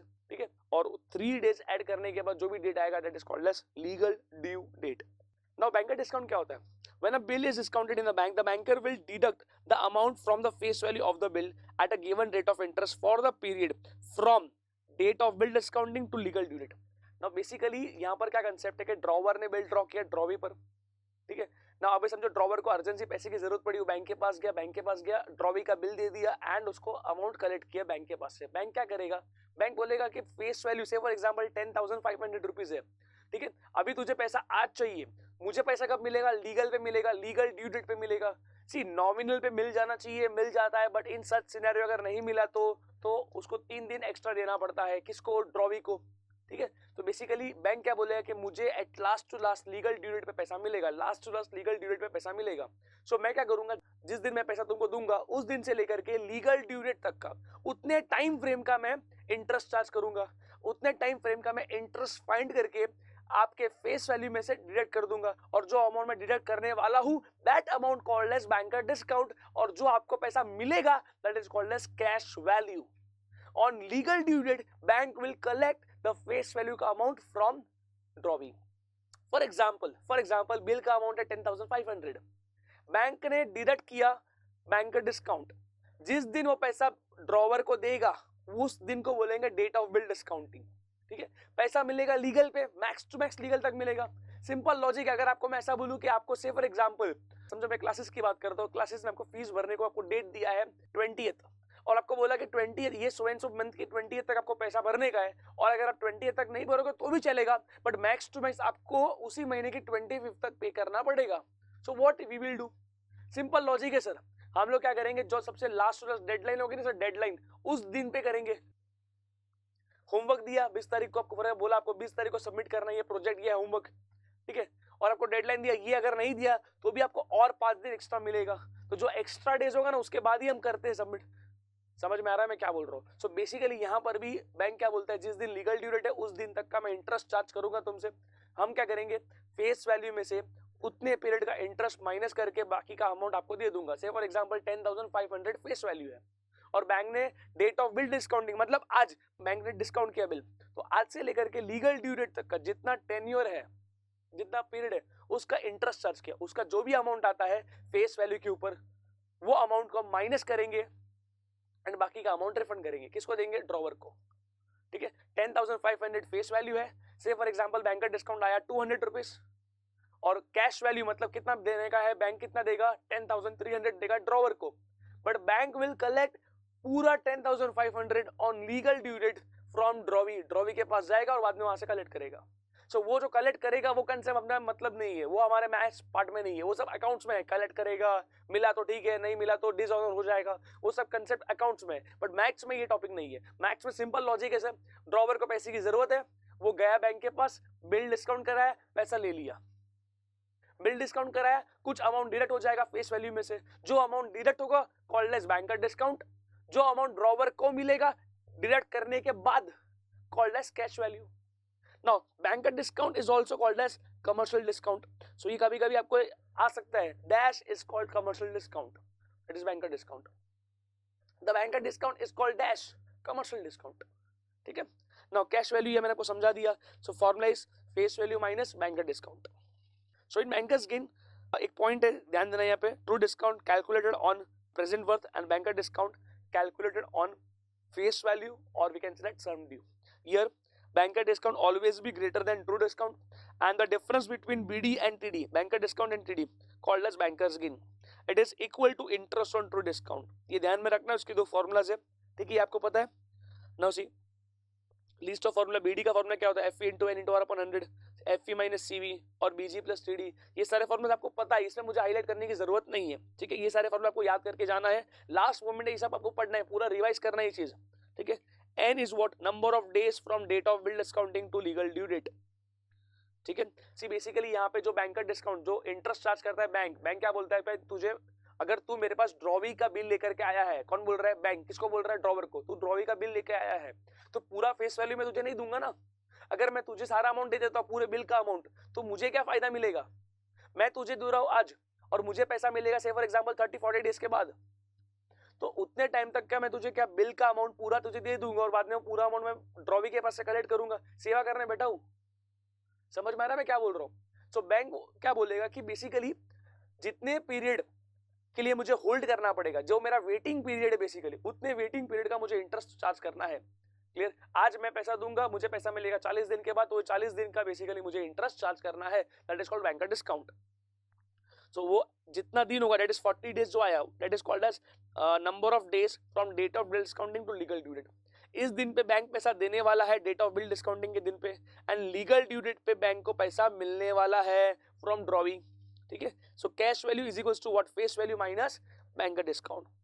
So bankers gain is equals to what, BD minus CD. And ये फॉर्मूलाज आपको पता है, ये समझाने की जरूरत मुझे नहीं है ना. Most important point, most important point, most important point. ये क्यों बोल रहा हूं मैं, बिकॉज लोगों को सीक्वेंस नहीं पता होता डेट्स. सबसे पहले डेट ऑफ बिल ड्रॉन आएगा, उसके अंदर अगर मैं ऐड करूंगा पीरियड ऑफ बिल तो मुझे लीगल मिलेगा, सॉरी नॉमिनल मिलेगा, नॉमिनल ड्यू डेट मिलेगा. डेट ऑफ बिल ड्रॉन में पीरियड ऑफ बिल ऐड किया, नॉमिनल मिलेगा, नॉमिनल में 3 दिन ऐड किया, लीगल मिलेगा. ये सबको पता है. लेकिन डेट ऑफ बिल डिस्काउंटिंग से लेकर के लीगल तक को बोलेंगे हम एन. समझ में आया मैं क्या बोल रहा हूं. नाउ से फॉर एग्जांपल मेरे पास ये वाला वैल्यू नहीं है, डेट ऑफ बिल डिस्काउंटिंग नहीं है, मुझे ये फाइंड आउट करना है, तो मैं कैसे करूंगा. डेट ऑफ बिल ड्रॉन है, yes sir. Period of bill है, यस. नॉमिनल है, यस. लीगल मिल गया 3 दिन ऐड करके, यस. बट मैं क्या करूंगा, मैं बीडी के फॉर्मूला से यहां पर बीडी या तो दिया रहेगा या बीडी नहीं दिया है तो आपको ऐसा दिया रहेगा भाई cash value so and so है, तो फेस वैल्यू और कैश वैल्यू का डिफरेंस करने पे बीडी मिल जाता है, ठीक है. ऐसे सम्स आपको है, ठीक है. सो बीडी है, एफवी है, आर है, एन मुझे मिल जाएगा. एन जो भी मिलेगा वो ईयर में होगा. किस में होगा सर, ईयर में होगा. अब मुझे क्या करना पड़ेगा, उस ईयर को डेज में कन्वर्ट करना पड़ेगा, ईयर को डेज में कन्वर्ट करना पड़ेगा. जैसे डेज में मैं कन्वर्ट करूंगा, मैं लीगल से बैकवर्ड जाऊंगा, I will get date of bill discounting. जितना भी एंड डेज आएगा उतने एंड डेज मुझे बैकवर्ड जाना पड़ेगा. मैं सम करके दिखाऊंगा अभी आपको ये वाला सम, बिकॉज ये सम में बहुत बार लोगों को प्रॉब्लम होती है. सी समटाइम्स व्हाट हैपेंस, हम लीगल फाइंड कर सकते इजीली, नॉमिनल फाइंड कर सकते इजीली, बट ये डेट ऑफ बिल डिस्काउंटिंग ही फाइंड करने में बहुत लोगों को डिफिकल्टी आती है. तो ये सम मैं करने वाला हूं अभी. नाउ टू फाइंड एलडीडी हम लीगल कैसे फाइंड करेंगे सर, तो 2 वे है. या तो नॉमिनल प्लस 3 डेज कर लो, नॉमिनल प्लस 3 डेज कर दो, nominal due date plus 3 days कर दो, आपको लीगल ड्यू डेट मिल जाएगा.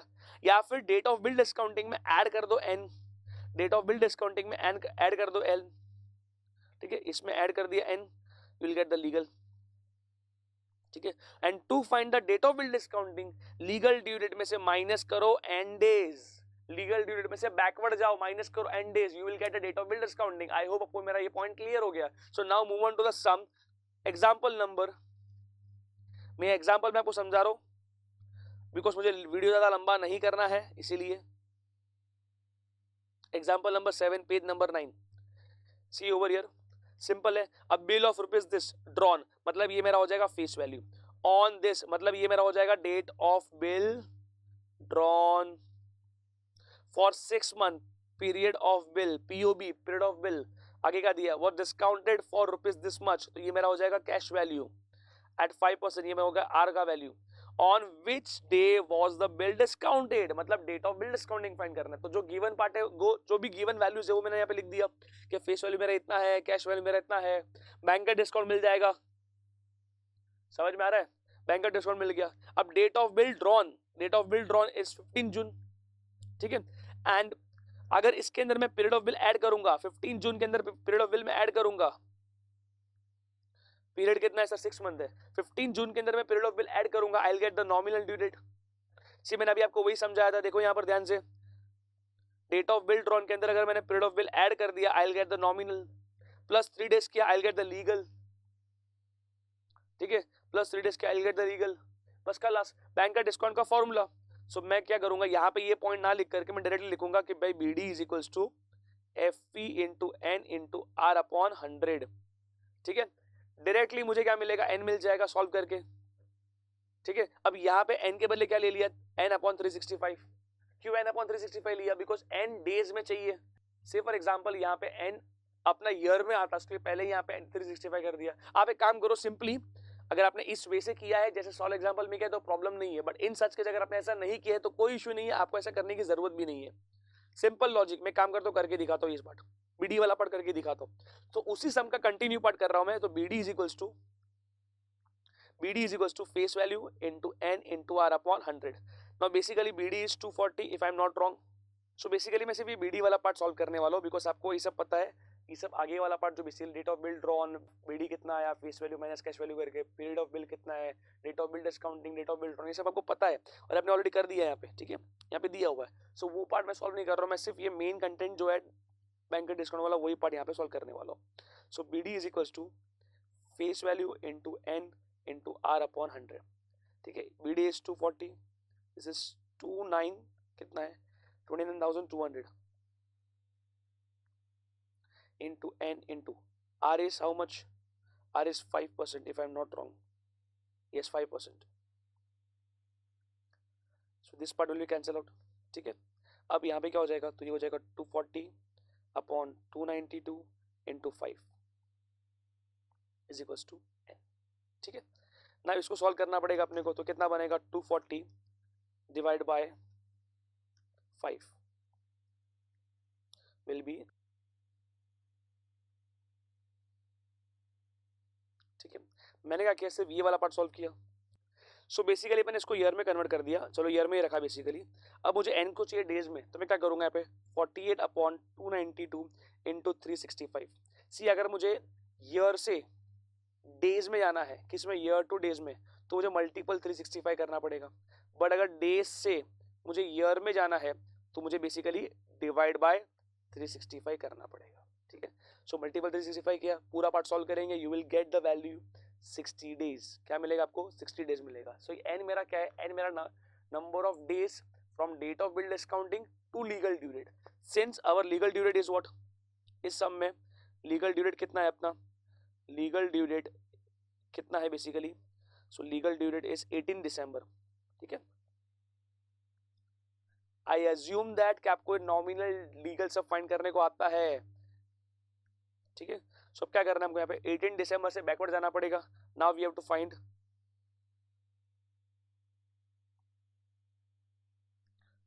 number of days, sorry, now we have to find date of bill discounting,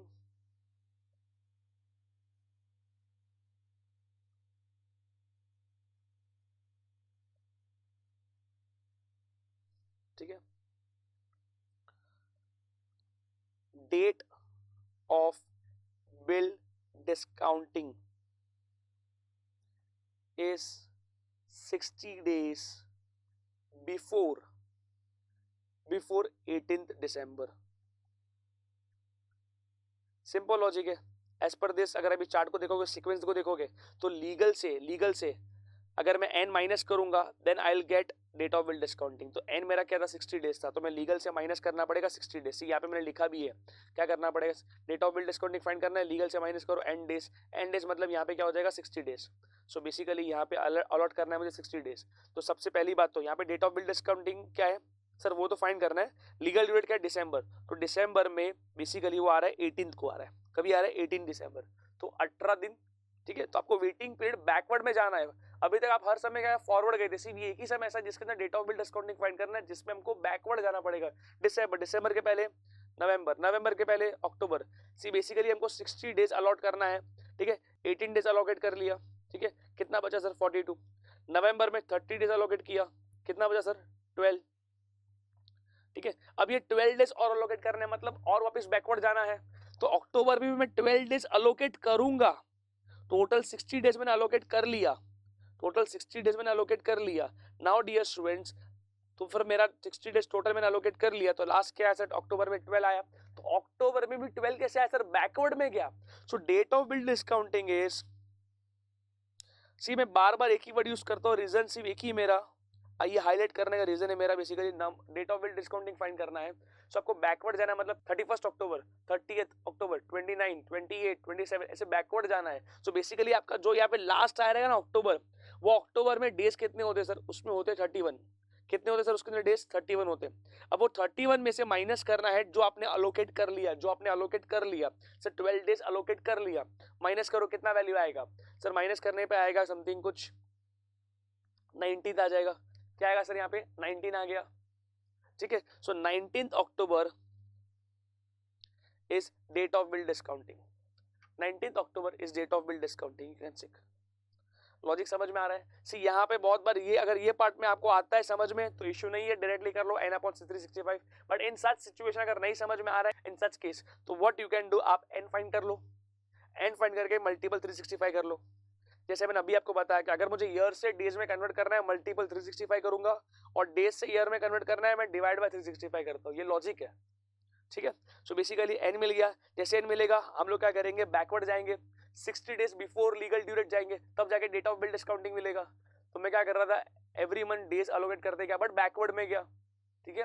reverse जाऊंगा, रिवर्स जाते जाते अक्टूबर आया, अक्टूबर में 12 डेज अलोकेट किया। इट इज नॉट 12 अक्टूबर।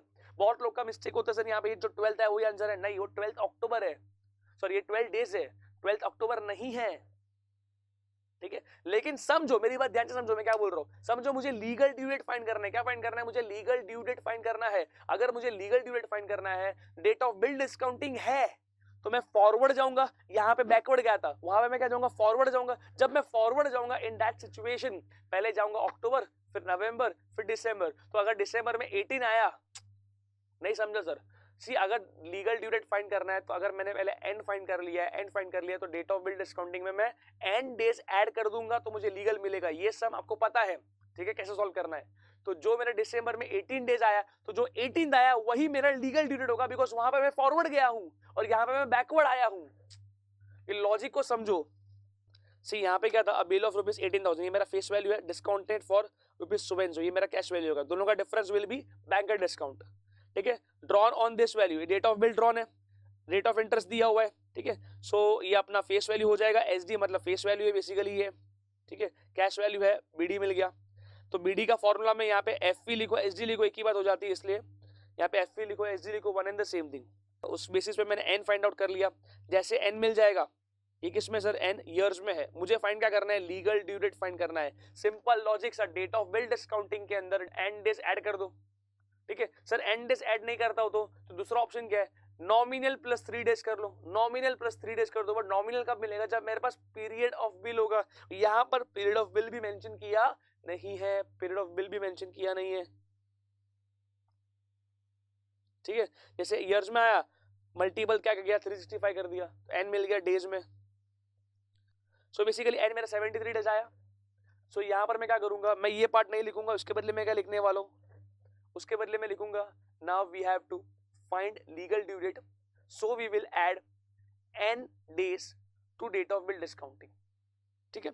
उसके बाद ये टेबल बनाएंगे और ये n days that is 73 days, ये हमको ऐड करते जाना है, ठीक है। अब ये ऐड कैसे करेंगे सर? तो see date of bill discounting is 25 October, बस वही मैं यहाँ पे ऐड करूंगा। तो अक्टूबर में कितना आएगा? 6 डेज, नवंबर में 30, दिसंबर में 31, तो 73 में से -6 -30 -31 विल बी 67, ठीक है। और 6 दिन अलोकेट करना है, और 6 दिन वेटिंग पीरियड होगा बैंक के लिए। सो बैंक क्या करेगा? और 6 दिन जैन में, तो जैन जो 6 है ना, वही मेरा 6 will be legal due date, because bank number of days जो डिडक्ट करता है वो डेट ऑफ बिल डिस्काउंटिंग से लेकर के लीगल ड्यू डेट होता है, तो लीगल ड्यू डेट फाइंड करना है, डेट ऑफ बिल डिस्काउंटिंग में एंड डेज ऐड कर देंगे, जो लास्ट में आएगा वही मेरा लीगल ड्यू डेट बनेगा। -3 करूंगा तो मुझे क्या मिलेगा, नॉमिनल ड्यू डेट। क्या मिलेगा, -3 करने पे नॉमिनल मिलेगा, और nominal and date of bill drawn को कंपेयर करूंगा, nominal and date of bill drawn को कंपेयर करूंगा, then I will get to know the period of bill. ऐसे भी सम आपके क्वेश्चन सिलेबस में है, सो आई होप अपने सारे कंसेप्ट अच्छे से किए होंगे। सी मोस्ट ऑफ द स्टूडेंट्स को डाउट जो होता है वो पीरियड ऑफ बिल फाइंड करने में होता है, एक लीगल में और एक अपना होता है that is date of bill discounting. So I hope आपको सारे पॉइंट समझ में आए होंगे। तो जब भी हमको लीगल फाइंड करना है डेट ऑफ बिल डिस्काउंट से टिंग की हेल्प से, डेट ऑफ बिल डिस्काउंटिंग की हेल्प से, तो हम क्या करेंगे, यहाँ पे एंड डेज ऐड करेंगे। लेकिन समझो मुझे फाइंड करना है date of bill discounting legal due date की हेल्प से, तो यहाँ पर मैं बैकवर्ड जाऊंगा। तो बैकवर्ड कैसे जाना है मैंने आपको समझा दिया प्रीवियस क्वेश्चन में।